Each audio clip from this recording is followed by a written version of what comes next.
short-term plan, once you get in office, to eliminate the $1.5 trillion annual deficit, and your longer-term plan to get rid of the debt. Since World War II, any tax changes and that kind of thing, the debt has never been reduced, not once, since World War II. How would you reduce it? 14 trillion plus. The first thing we do is we boost this economy and then supercharge the economy. My 5-point boost plan is lower the top corporate tax rate to 25%, lower the top personal tax rate to 25%. We're the only country that has not lowered it. I talked about it in the meeting. Number 2, take capital gains to zero. Zero. Not trim it, slim it, zero. Number 3, suspend taxes on repatriated profits. That's nearly $3 trillion, I heard a report today, floating around out there that won't come home because it's going to be taxed. 4, provide a real payroll tax holiday. The full 6.2% for employers and the full 6.2% for employees for a year. Why? People are in debt because this economy has not been growing. They want to get out of debt. Employers are hanging on by their fingernails. Give them a break for a year, and then you end that holiday. That's called direct boost or direct stimulus, to use the jargon of today. Now here's the most important piece. Make it, other than the payroll tax, make those tax rates permanent until phase 2. Phase 2, replace the tax code with the fair tax, the national sales tax. It would supercharge our economy. Now, when we supercharge the economy, we're going to get more tax revenue coming in. Did you all know that if the unemployment rate is cut in half, and we go from 7.5 million people, 15 million to 7.5 million people, and we got 7.5 million more people working, don't you know they're going to be paying taxes? That's going to be additional revenue because the economy will be growing. We can't just tickle it up. We've got to do something to really boost it up. So that's how I want to approach the revenue side. On the cost side, I will do an across-the-board cut of every federal agency, day one, except defense. Probably about a 10% across-the-board cut, day one, every agency. Except defense. Now the reason I say except defense is because I need to look at every program to decide whether or not we need to eliminate some of those programs, because the world is not safer. So I don't want to, be hasty in judgment to say that we need to cut defense. Everything would be on the table, but I'm not going to mandate that 10% cut. Secondly, like I did in business and like most businessmen do, then you go agency by agency and you do a deep dive to find out overlapping programs, duplicate programs, redundant programs, inefficient programs, and you cut them out. Now, the Government Accounting Office has produced report after report identifying overlap, waste. Y'all seen some of these reports. It'll get a hot minute in the news and then you don't hear anything else about it. Well, we're going to do something about it because my newly appointed agency head and I will do the deep dive. Now the reason I'm going to personally get involved in it is because the committee of 535, they're not going to cut. Because it might be their friend's pet project. That's why it never gets done.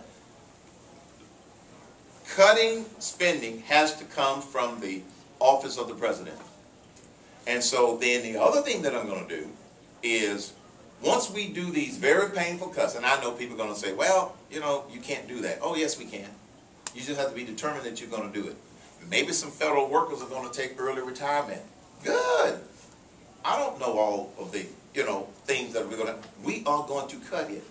It is irresponsible to continue the spending that we are doing in this country, the American people. And now you have the Democrats already talking about they want to raise some more taxes. No, we don't need to raise any more taxes. Now, the first budget that I will preside over in helping to prepare would be the fiscal 2014 budget. Because if we get elected in 2012, then the fiscal 2013 budget might already be approved. Because in the last 3 years, they haven't approved one before the fiscal year. So the first one that I get an opportunity to have direct input on would be the fiscal 2000 and, what did I say, 14 budget. Whether or not I can peel it all the way back to revenues coming in, I don't know, but that's going to be the approach that I'm going to try to do. And I think that by doing an across-the-board cut, making some tough cuts and this sort of thing, I think that's, so the short answer is, we're going to have the spending going down, and we're going to have revenues going up, because I want to re-strengthen the dollar. And the only way we're going to do that, folks, you can beg the Chinese and everybody else all you want to. That's not going to solve the problem. Okay. Yes, sir. Last question. Okay, for the last question. What's your name, man? I know you. No pressure. Yes, we've met several times. I've interviewed you a What's few first times. name? Warner. Warner, yeah. Publiusforum.com. Yes. Your answer for the foreign policy question was a perfect example of some of the things that a lot of these media guys are complaining about. The fact that you're saying, in a typical business sense, that when you get in office, you will discover what the problems are. You will, set up your own exploratory committees and your own staff to do. Right. But they say that that's not a good enough answer. That you have to have a better foreign policy idea before you're president. What do you say to that? Well, first of all, I'm not trying to make them happy. I'm trying to make the American people happy.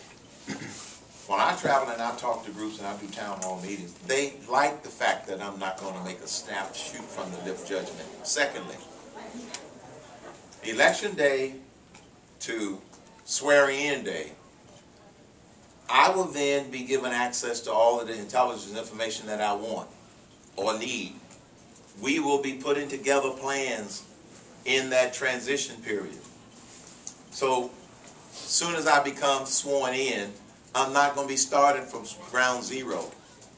And then I'll have a better idea. Now, that being said, I am talking to some ex-military and ex-intelligence people right now. But I can't tell you who they are, because I don't want to blow their cover. They're not doing anything illegal, but a lot of people who are familiar with this stuff. So the ones who say that that answer is not good enough, I say, well, that's the answer that I'm giving because I'm going to make responsible decisions. The other thing that I say is, President Obama made some promises about Afghanistan. We were supposed to be out of there this summer. How's that working out? Okay? I'm not trying to be disrespectful. I'm just simply saying business people, responsible business people, they make responsible decisions based upon knowing all the facts and having all the information. Great question. Now, I know Ellen told me to, that was my last question. All right, Skip. Don't ask me about the 3 things I've already covered, okay? No, you just have to look on Granite Rock to get those. Mr. Cain. Yes, sir. You've been talking about trying to supersize and supercharge the economy. Yes, sir. One of the things that is a drag on the economy is last year alone, 80,000 new regulations came out from the federal government. Yes. To a cost of approximately $1.75 trillion per year for Yes. companies and private citizens to comply with. Yes. That's a huge drag. What would your first steps be to ameliorate that problem? I'm going to appoint some commissions for every regulatory agency, starting with the EPA. It's going to be a regulatory reduction commission. And the people that I will appoint to that commission to tell me, 1, what regulations are not needed, 2, which regulations are excessive, so we can, 3, how do we streamline the approval process, then take those recommendations and make the process more streamlined, as well as eliminate unnecessary regulations. And the people that I'm going to appoint to those commissions, for example, with the EPA, will be people and businessmen who have been abused by the EPA over the past decade or so. How fast? That commission will be appointed within the first 30 days. Completion? completion within 6 months. Because one of the things, for example, I want to accelerate as part of my energy independence strategy is drilling for oil, opening up the resources out west. And so that's why I'm going at the EPA first, to speed up that process so we can get this plan moving and get the oil exploration open up in the Gulf, off the coast of Alaska and the outer continental shelf. Now, would elimination of the agency be an option with this commission? Yes, that would be an option. If they come back with an analysis that says we think we can move these responsibilities over to this agency and eliminate this agency, you are absolutely right. That is an option that I would consider. That makes a Texan happy. Let me close. Let me say some concluding remarks. I'm driving my staff crazy, y'all. But I'll be the candidate, okay? Let me just say this. First of all, many of you in this room have interviewed me before, and I want to thank you for your fair treatment.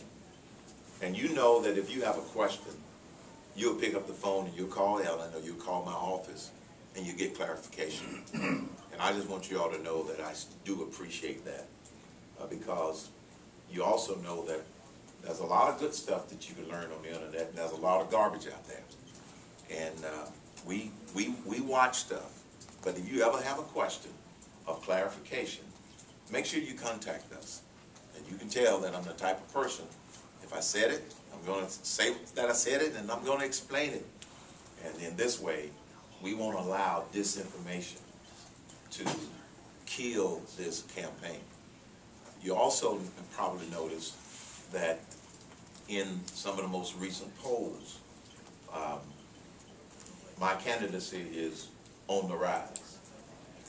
That is because, folks, I believe the American people are connecting with this common sense, straight in your face message of common sense solutions for this country. I think they're also resonating with the fact that I have not been a politician. And I give you answers straight up in terms of what I would propose to do. So I wanted to thank you all because many of you all are writing some very good stuff. And I encourage you to continue to do it, okay? With that, I got a plane to catch, y'all. Gonna be home for Father's Day.